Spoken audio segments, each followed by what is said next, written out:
जय हिंद दोस्तों। कुछ दिन पहले अजीत भारती ने chief justice of India B R. Gavai को लेकर के एक टिप्पणी दी थी और जूता कांड मामले में पत्रकार अजीत भारती जो हैं वो सोशल मीडिया हैंडल पे अपनी बातें बेबाक तरीके से रखते हैं, लेकिन कुछ लोगों को बड़ी तकलीफ हो जाती है, मिर्च लग जाती है। वामपंथी, जिहादी, उग्रवादी किस्म के व्यक्ति जो होते हैं, जो लिबरल और जो डीप स्टेट का हिस्सा होते हैं, उनकी मानसिकता को बड़ी तकलीफ हो जाती है कि अरे अजीत भारती हमारी धोती कैसे खोल रहा है। लेकिन अचानक अजीत भारती को पंजाब एंड हरियाणा हाईकोर्ट जाना पड़ा। किस लिए जाना पड़ा ये आपको बताएंगे, और कोर्ट की तरफ से क्या सख्त निर्णय दिए गए हैं वो भी आपको आगे बताएंगे। दोस्तों, पत्रकार अजीत भारती के बारे में कोई बहुत लंबी चौड़ी स्पीच देने की मुझे कोई जरूरत नहीं है कि अजीत भारती किस तरीके की पत्रकारिता करते हैं। मिर्च लगे ऐसी पत्रकारिता करते हैं। एक लाइन में बस आपको यही बता देना चाहता हूं, क्योंकि उनकी बातें जो इस भारत देश के खिलाफ लोग होते हैं उनके दिल को चीरने वाली पत्रकारिता होती है, और इसीलिए उनकी बातें बहुत ही सिंपल और बहुत ही सरल शब्दों में जब वो अपनी बातें और स्पीच रखते हैं, और बहुत ही शांत तरीके से अपनी बातें रखते हैं, और ऐसा नहीं कि बहुत एरोगेंट होकर के वो अपनी बातें करते हैं, और शांत शांत से ही ऐसे सुलगा देते हैं जिससे लोगों का जो पसीना अगर चल रहा हो वो अंदर ही अंदर सूख जाता है। इतनी तकलीफ हो जाती है कुछ लोगों को। लेकिन दोस्तों, अजीत भारती ने कुछ दिन पहले एक टिप्पणी दी थी, एक्स पर अपनी बातें रखी थी, और ऐसा नहीं कि सिर्फ अजीत भारती जो है वो सीजेआई बी.आर. गवई के पीछे पड़ गए हाथ धो करके, हर एक मुद्दों पे बेबाक तरीके से अपनी बातें रखते हैं। और उसी मामले में जब जूता कांड हुआ था सुप्रीम कोर्ट के अंदर, तो उसी पर उन्होंने अपनी टिप्पणी दे दी थी। और लोकतंत्र हमें यह अधिकार देता है सवाल पूछना, आलोचना करना। बेबाक तरीके से आप आलोचना कर सकते हैं, सवाल पूछ सकते हैं। किसी को तकलीफ हो रही है, मिर्च लग रही है, तो उसका इलाज है। बहुत तरह के इलाजें हैं। आप क्लिनिक जा सकते हैं, आप डॉक्टर के पास जा सकते हैं, आपके पास बहुत सारे सुविधाएं हैं। लेकिन जब अजीत भारती अपनी बातें जब उन्होंने रखी, तो एक लिबरल इकोसिस्टम जो है वो एक्टिव हो गया, और एक्टिव होकर के अजीत भारती के ऊपर फेक प्रोपोगेंडा चलाना शुरू कर देता है। उनकी गलती यह थी कि उन्होंने न्यायाधीश के ऊपर सवाल कैसे खड़े कर दिए। उन्होंने chief justice of India B R. Gavai को किस तरीके से घेर लिया। विवाद तेजी से बढ़ा।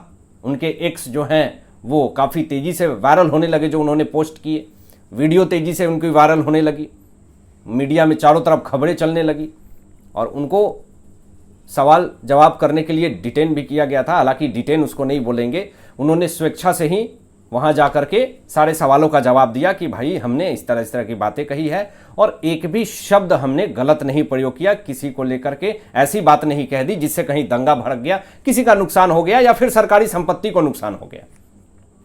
अब पंजाब एंड हरियाणा हाईकोर्ट पहुंच करके अजीत भारती ने एक याचिका दायर कर दी है। दोस्तों, बड़ी खबर आ रही है सामने, और पंजाब पुलिस ने जो एफआईआर दर्ज की थी, अजीत भारती को डर है कहीं उनके खिलाफ सख्त कार्रवाई ना हो जाए, और इसीलिए अजीत भारती जो है वो हाईकोर्ट के अंदर जाकर के सुरक्षा की मांग कर रहे हैं। उनको डर है कि कहीं फेक प्रोपोगेंडा इतना ना तेजी से बढ़ा दिया जाए कि परिवार बच्चे वाला आदमी हूं, कहीं होगा कुछ नहीं, डर नहीं है। लेकिन ये जो समय जो जाता है उसमें बड़ी तकलीफें होती हैं, और इससे इंसान मेंटली काफ़ी ज़्यादा हरास होता है। उससे बचने के लिए अजीत भारती जो है वो हाईकोर्ट में जाकर के जो इनके ऊपर एफआईआर दर्ज हुई थी उसके जवाब में उसको लेकर के याचिका डाल दी कि भाई ऐसा कोई कार्रवाई मत कर देना। ये नहीं कि कोई डर गई है, डरने वाली कोई बात नहीं थी। याचिका में दोस्तों उन्होंने सीबीआई कार्यालय का जिक्र किया है। कुछ लोगों ने यह कहा कि सीबीआई से भी उन्होंने अपनी बातें रखी हैं, सुरक्षा की मांग की है। लेकिन मैं आपको बता दूं, क्लियरली बता दूं कि याचिका में अजीत भारती जी ने सीबीआई कार्यालय से सुरक्षा की मांग करी है, और इसलिए मांग करी है कि कहीं एक लिबरल, एक माओवादी इकोसिस्टम कहीं उनको कुछ आहत ना पहुंचा दे। जब पंजाब और हरियाणा हाईकोर्ट में जब याचिका दायर करी अजीत भारती ने, तो पूरी तरीके से सोशल मीडिया पे कुछ ट्रोल लिबरल प्रोपोगेंडाधारी लोग जो हैं वो एक्टिव हो जाते हैं। डीप स्टेट के हिस्से जो लोग हैं वो अजीत भारती को टारगेट करने लगते हैं कि देखो भाई डर गया, इसको हाईकोर्ट जाना पड़ा, अपनी सुरक्षा की मांग के लिए इसको हाईकोर्ट में याचिका दायर करनी पड़ी। कोई फर्क नहीं पड़ता अजीत भारती को, आज भी वो बेबाक तरीके से एक्स पे अपनी उन्होंने पोस्ट रखी है। और जूता कांड मामले में बेबाक तरीके से जो राकेश किशोर ने जो कदम उठाए थे BR गवई को लेकर के सुप्रीम कोर्ट के अंदर, उसके फेवर में अजीत भारती ने कहा था, उसी मामले में ये पूरा विवाद है दोस्तों। अब सोशल मीडिया पे जब विवाद उठा और उसके बाद पंजाब सरकार की तरफ से, पंजाब पुलिस की तरफ से 100 FIR दर्ज की गई और उसमें अजीत भारती का भी नाम है। और आरोप यह लगाया गया कि जो अजीत भारती ने एक्स पे पोस्ट किए वो पूरी तरीके से जातिवाद है, लेकिन उसमें किसी भी जाति का मेंशन नहीं था। लेकिन फिर भी एक एजेंडा चलाया गया कि अजीत भारती जो हैं वो किसी एक विशेष समुदाय को टारगेट करते हुए इन्होंने एक्स पर ये पोस्ट किए हैं। जातिवाद को लेकर के विवाद खड़ा कर दिया और उनके पोस्ट से आरोप लगाया जाता है कि CJI BR गवई का पुतला जलाया गया, पुतला फूके गए और गिरफ्तारी भी हुई कई जिलों में और अजीत भारती की भी गिरफ्तारी हुई, लेकिन उनको छोड़ दिया गया।